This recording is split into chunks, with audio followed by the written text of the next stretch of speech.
শিক্ষামন্ত্রী নিজের ব্যর্থতার দায় স্বীকার করে সকল শিক্ষক শিক্ষার্থী এবং অভিভাবকদের কাছে ক্ষমা চাইতে হবে। 2 নাম্বার, এইচএসসি 26 পরীক্ষার্থীদের পরীক্ষার নামে আর কোনো প্রহসন বা গবেষণা চালানো যাবে না। নাম্বার 3, সারা দেশে পরীক্ষার পরিস্থিতি বিবেচনা করে পরীক্ষা নেওয়ার উপযোগী না হওয়ার আগ পর্যন্ত পরীক্ষা স্থগিত করতে হবে।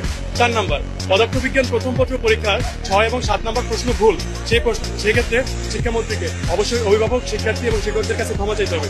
5 নাম্বার, বিজ্ঞান বিভাগ থেকে পরীক্ষায় অংশ নেওয়া সকল বোর্ডের সকল শিক্ষার্থীকে উক্ত 14 মার্ক বাধ্যতামূলক দিতে হবে, কারণ এই প্রশ্নটা ভুল ছিল, সেক্ষেত্রে এটা মার্কটা বাধ্যতামূলক দিতে হবে।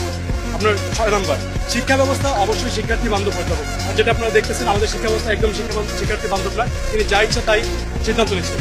7 নাম্বার, পরবর্তী পরীক্ষার প্রশ্নের মান উন্নয়ন করতে হবে। আপনি অলরেডি আমাদের ফিজিক্স প্রশ্নটা দেখেছেন, যেটা 2টা প্রশ্ন ভুল এবং আমাদের রুয়েট থেকে প্রশ্ন আসছে, থেকে আসছে অ্যাডমিশনের প্রশ্ন।